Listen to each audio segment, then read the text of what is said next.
Minister కలమన్నారు అని ఏంటంటే I deny this అండి. అవి మిగతాన్ని ఓకే, అవమానించడం ఆయన ఓకే, ఏదో ఆయన పెద్ద గట్టిగా చెప్తే ఆయన దిగొచ్చాడంట కలవడానికి, లేకపోతే సినిమాటోగ్రఫీ మినిస్టర్ కలవమన్నా అంట. మనం కూడా నాకు ఇన్విటేషన్ వచ్చింది ఇక్కడ ఫిల్మ్ డెవలప్మెంట్ ఒక లిస్ట్ తయారు చేయమని. నాది 9వ పేరు వేశారు. అది ఎవరో ఈయన నేను అడిగాను కూడా, దుర్గేష్ గారిని కూడా అడిగాను, గౌరవ సినిమాటోగ్రఫీ మంత్రి కూడా అడిగాను ఎవడో వేసిందని. The respect a human being, even be opposition or us. 9వ పేరు వేశారు. ఇదే అదేదో గట్టిగా ఎవడు అడిగాడు, గట్టిగా అడిగితే పంపించారు లోపలికి, వచ్చాడు ఈడు కలవడానికి. Sorry, I want to clarify this. No, very good sir. దాంట్లో మంత్రి పదవి కోసం ఈ వయసులో కూడా ఊరు పొమ్మంటుంది, కాడి రమ్మంటుంది. 80 ఏళ్ల వయసులో పచ్చి పాపం మాటలు మాట్లాడటం అవసరమా ఆయనకి? అసత్యాలు నిజంగా చిరంజీవి గారు గడ్డి పెట్టాడు కాబట్టి సరిపోయింది. వాళ్ళ తమ్ముడు గారు మాట్లాడినప్పుడు మళ్ళీ తమ్ముడు బాధపడతాడేమని సైలెంట్గా ఉండకుండా అదృష్టవశాత్తు బాలకృష్ణ లేచాడు. బాలకృష్ణ లేచి అంటే బాలకృష్ణకి బాధ ఏంటంటే ఇప్పటికే చచ్చిపోతున్నాడు బాలకృష్ణ. పవన్ కళ్యాణ్ ఉప ముఖ్యమంత్రిగా హెలికాప్టర్లో విమానాల్లో తిరుగుతాం, వాళ్ళ బావ వంగి నమస్కారాలు పెడతాం. ఎవడో వీడియో తీసే ఫోన్లో తీసేశాడు, బయట పెట్టేశాడంటే అర్థం ఉంది. అసెంబ్లీలో మాట్లాడతాం. నన్ను అడిగావు బాలకృష్ణ, నన్ను అడిగావు ఫోన్ చేసి, జగన్మోహన్ రెడ్డి గారితో అపాయింట్మెంట్ ఇచ్చు నేను వచ్చి కలుస్తానని చెప్పాను. అఖండ సినిమా కోసం మిరియాల రవీందర్ రెడ్డి ఆయన ఎవరో ఉన్నాడు, నా దగ్గరికి వచ్చాడు. నన్ను అడిగి 10 మందితో మాట్లాడించి అపాయింట్మెంట్ తీసుకుని నా దగ్గరికి వచ్చాడు. సార్ మా హీరో గారు మాట్లాడుతా అంటున్నారు, కొద్దిగా మాట్లాడండి సార్ అన్నాడు.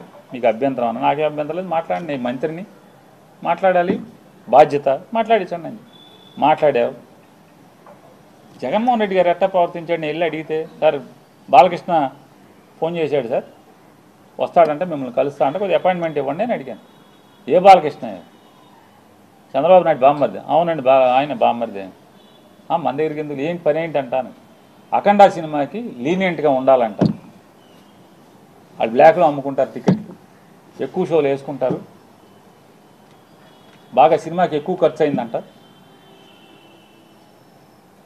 మామూలుగా బడ్జెట్ 45 కోట్లు ఎంతో అనుకుంటే అది ఆ డైరెక్టర్ వల్ల అంటే ఎక్కువగా అమ్మారని చెప్పని రేట్లు ఎక్కువగా అమ్మారంట. ఎక్కువగా అమ్మటం వల్ల దాన్ని 70 కోట్లకి తీశారంట. కాబట్టి అమ్మపోతే సినిమా బాగా తీసాం, బాగా వచ్చింది, మంచి సినిమా తీశాను కాబట్టి చూడండి పొమ్మని అడుగుతున్నాడండి. సరే ఏదో మాట్లాడేది సరే. చిరంజీవి గారిని అవమానించారు అని సినిమా వాళ్ళనందరినీ కూడా పిలిచి చిరంజీవి గారిని అవమానకరంగా మాట్లాడారు అనేది చాలా భారీ ఎత్తున ప్రచారం చేశారు. దానితో చిరంజీవి గారి అభిమానుల నుండి, కాపుల నుండి కొంత హట్ అయ్యారు.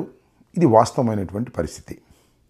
రెండవది, చంద్రబాబు నాయుడు గారి సతీమణి, లోకేష్ గారి మాతృమూర్తి, నందమూరి తారక రామారావు గారి కుమార్తె భువనేశ్వరి గారిని వైఎస్ఆర్ కాంగ్రెస్ పార్టీ నాయకులు దూషించారని, వైఎస్ఆర్ కాంగ్రెస్ పార్టీ నాయకులు అనడం కంటే నేనే శాసనసభలో దూషించానని నమ్మించే ప్రయత్నం చేశారు. దానికోసం నాటకీయంగా చంద్రబాబు నాయుడు గారు ఏడ్చి గగ్గోలు పెట్టాడు. ఈ 2 అపోహలు, ఆరోపణలు ప్రజలు కొంతమేరకు నమ్మి వైఎస్ఆర్ కాంగ్రెస్ పార్టీకి దూరం అయ్యారనేది నా వ్యక్తిగతమైనటువంటి అభిప్రాయం. కానీ వాళ్ళు చూస్తే ఒక్కటొక్కటిగా ఆ అపోహలన్నీ విడిపోతున్నాయి. చూశారు కదా మొన్న కామినేని శ్రీనివాసరావు గారు పదే పదే ఆరోపణ అంతకుముందు చేశారు, మళ్ళీ రెండోసారి చేసేటటువంటి ప్రయత్నం చేశారు. చిరంజీవి గారిని అవమానపరిచే విధంగా ట్రోల్ చేశారనేటువంటి మాట మాట్లాడారు. దానితో పాటు మరి వెంటనే అందుకున్నటువంటి బాలకృష్ణ గారు దానికి భిన్నంగా మాట్లాడి దాన్ని ఒక పెద్ద వివాదం చేశారు. శాసనసభలోనే పెద్ద వివాదం చేశారు. దాంతో చిరంజీవి గారు గలం విప్పక తప్పని పరిస్థితి, నిజం చెప్పక తప్పని పరిస్థితి ఏర్పడింది. ఆయన లేఖపూర్వకంగా జరిగినటువంటి విషయాన్ని చెప్పారు. జగన్మోహన్ రెడ్డి గారు మమ్మల్ని ఎవరిని అవమానించలేదని, ముందు 5 చాలు అన్న జగన్మోహన్ రెడ్డి గారు 10 మంది వస్తామన్నా కూడా అంగీకరించి మమ్మల్ని సాదరంగా ఆహ్వానించారు, సమస్యల పరిష్కారానికి కృషి చేశారనేది చాలా స్పష్టంగా చెప్పారు. దీంతో ఇన్నాళ్ళ నుంచి జగన్మోహన్ రెడ్డి గారు చిరంజీవి గారిని అవమానించారు, చిరంజీవి గారిని కించపరిచారు, చిరంజీవి గారిని కించపడటం అంటే చిన్న విషయం కాదు అని ప్రచారం చేసిన వాళ్ళ అందరి నోళ్లల్లో ఎలక్కాయ పడింది. దాంతో ఒక విషయం చాలా క్లియర్గా అర్థమైపోయింది. జగన్మోహన్ రెడ్డి గారు సినిమా నటులు వచ్చినప్పుడు వారిని సాదరంగా ఆహ్వానించారు తప్ప చాలా స్పష్టంగా చిరంజీవి గారే చెప్పారు. దానికి ఇంకోటి చిరంజీవి గారు యాడ్ చేశారు. నిజం కూడా అది. ఎంత చిన్నవాళ్ళనైనా పెద్దవాళ్ళనైనా తగ్గి మాట్లాడే స్వభావం కలిగినటువంటి వ్యక్తి చిరంజీవి గారు. హిట్ టీవీ యాప్, ఇందులో short news, live news, entertainment shows, movies, digital magazines తో పాటు మీ జిల్లా వార్తలను కూడా ఫ్రీగా చూడొచ్చు. ఇంకెందుకు ఆలస్యం, వెంటనే హిట్ టీవీ యాప్ ని డౌన్లోడ్ చేసుకుని ఫ్రీగా ఎంటర్టైన్మెంట్ పొందండి. Hit TV app. Hit TV app. Please download hit TV app. Hit TV app ని ఫ్రీగా డౌన్లోడ్ చేసుకుని ఎంజాయ్ చేయండి. మీకు నచ్చిన ఎంటర్టైన్మెంట్ కోసం హిట్ టీవీ యాప్ ని ఫ్రీగా డౌన్లోడ్ చేసుకుని ఎంజాయ్ చేయండి. హిట్ టీవీ యాప్ ని డౌన్లోడ్ చేసుకుని ఆస్వాదించండి, ఆశీర్వదించండి. ఇంతమంది సెలబ్రిటీలు హిట్ టీవీ యాప్ ని డౌన్లోడ్ చేసుకోండి అని చెప్తున్నారంటే ఎంత మంచి యాప్ ఆలోచించండి. అమెరికా అమెరికా అమెరికా అమెరికాలో చదవాలనుకునే వాళ్ళకి విశ్వసనీయమైన పేరు మన శౌర్య కన్సల్టెన్సీ.